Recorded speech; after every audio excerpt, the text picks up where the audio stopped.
Hello, I'm Andrew Smith from Treescape Certified Arborist. Welcome to this week's edition of the Green Review.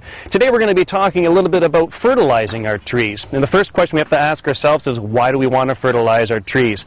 Well, basically there's two different things that we can do. We can either maintain an already healthy tree by giving it a good boost of nutrients, and any tree can benefit from this. Or for trees that are struggling a little bit, we want to look at replenishing a nutrient-poor soil structure. Now there's a couple of reasons why this soil might be poor in nutrients.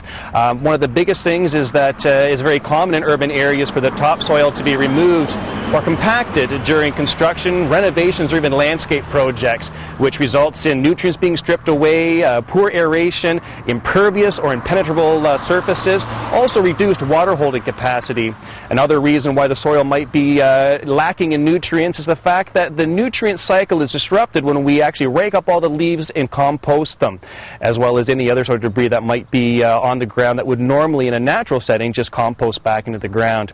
Now there's different kinds of fertilizing applications. The first one is something that is most common amongst homeowners. That's a general broadcast fertilizer. And generally this just kind of goes on top of the grass, and the downfall to this particular application is that it tends to feed the grass roots before it actually gets to the tree roots. Something else that's very common with homeowners is fertilizer stakes. And this method, the stakes just get pushed into the ground, and it's a very concentrated amount of fertilizer in one spot, and the roots actually have to go to that site to get the nutrients. The same holds true for a particular deep root fertilizing with a granular mixture. This is where you drill into the ground, place some granular into that hole, and there again it's concentrated and the roots have to go to that site. A more preferable method is actually a deep root fertilizing again, but it's an injection of a water-soluble, slow-release substance which is directly uptaken into the root system.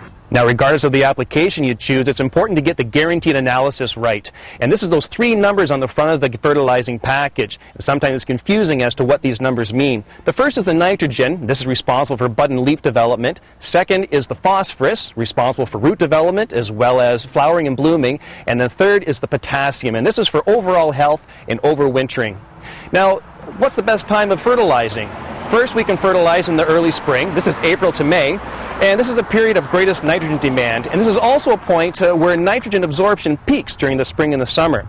The tree is going to use some of this fertilizer to bolster bud and leaf development, and then it's going to store the rest of it and utilize it next growth season. We can also fertilize in late fall, so September or October.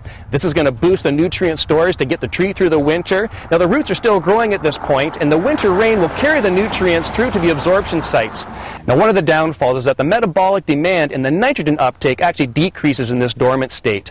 So that means that the nitrogen is apt to break down and or leach through to the soil. Well, that's all the time we have for this week's Green Review. Until next week, here's your point to ponder. Trees have the amazing ability to lower air temperature by evaporating water in their leaves. Until next Friday, I'm Andrew Smith. The Green Review is brought to you by Treescape Certified Arborists. We bring trees to life.